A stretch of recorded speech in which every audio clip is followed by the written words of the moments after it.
नेपाल अपाङ्ग सङ्घ खगेन्द्र नवजीवन केन्द्र सर्गद्वारी शाखा दाङको आयोजना तथा घोराही उपमहानगरपालिका वडा नम्बर 9 ढिकपुरको आर्थिक सहयोगमा शारीरिक रूपमा अपाङ्गता भएका व्यक्तिहरूलाई 5 दिने गुडिया बनाउने तालिम सुरु गरेको छ। कार्यक्रम नेपाल अपाङ्ग सङ्घका सभापति रूपा ओलीको अध्यक्षतामा एवं सोही वडाका वडा अध्यक्ष श्री चैतु कुमार चौधरीको प्रमुख अतिथिमा उद्घाटन गरिएको थियो।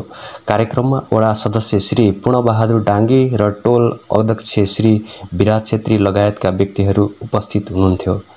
अपाङ्गता भएका व्यक्तिहरूलाई सिपमूलक तालिम सिकाएर आत्मनिर्भर बनाउने यस सङ्घ र वडाले उद्देश्य लिएको छ।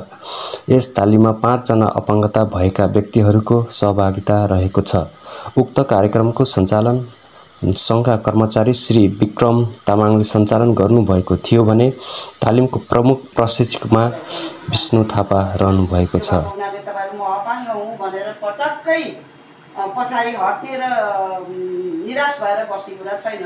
अपाङ्गले पनि धेरै धेरै काम गर्न सक्नुहुन्छ, धेरै धेरै कुराहरू गर्न सक्नुहुन्छ र मौका पाउनु पर्यो। मौका पाइसकेपछि तपाईहरुले गर्न सक्नुहुन्छ भन्ने चाहिँ मैले पूर्ण आशा लिएको छु र पुनः हाम्रो वडा अध्यक्षज्यूलाई बिहानदेखि म यहाँ 9:30 बजेदेखि 10 बजेदेखि बसिराखेको छु। मान्छेहरू आउने जाने भइरहेको छ। कार्यक्रम कोहीलाई के चाहियो कोहीलाई के चाहियो र उहाँलाई चाहिँ हामीले धेरै बेरसम्म राख्ने पनि छैन र एउटा संस्थाको अभिभावक भएको हुनाले यो 9 नम्बर वडाको उहाँ गार्जियन हो।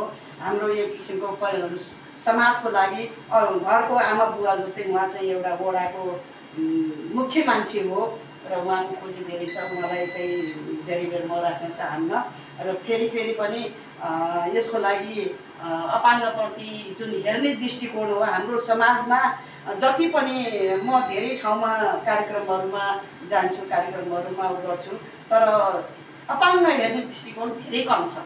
अपाङ्गतिर हाम्रो नजर छैन। अपाङ्ग भने अपाङ्गै हो भन्ने चाहिँ हाम्रो जुन सोच छ त्यो सोच चाहिँ यहाँ हामी सबैबाट चाहिँ जाओस् र अपाङ्ग पनि छ है, अपाङ्गलाई पनि केही गर्नुपर्छ, अपाङ्गलाई पनि केही बजेट छुट्याउनुपर्छ हामीले भन्ने कुरा चाहिँ उहाँको मनमा हृदयमा पलाओस् आओस् भन्दै म उहाँलाई चाहिँ पुनः फेरि धेरै धेरै धन्यवाद दिँदै वडा नम्बर 9 का सम्पूर्ण सचिव लगायत स्टाफ साथीहरू र हाम्रा अध्यक्षज्यूलाई यस्तो व्यस्तताको उसमा पनि उहाँ चाहिँ आएर हाम्रो अगाडि सामान्य कार्यक्रममा समावेश भइदिनु भयो।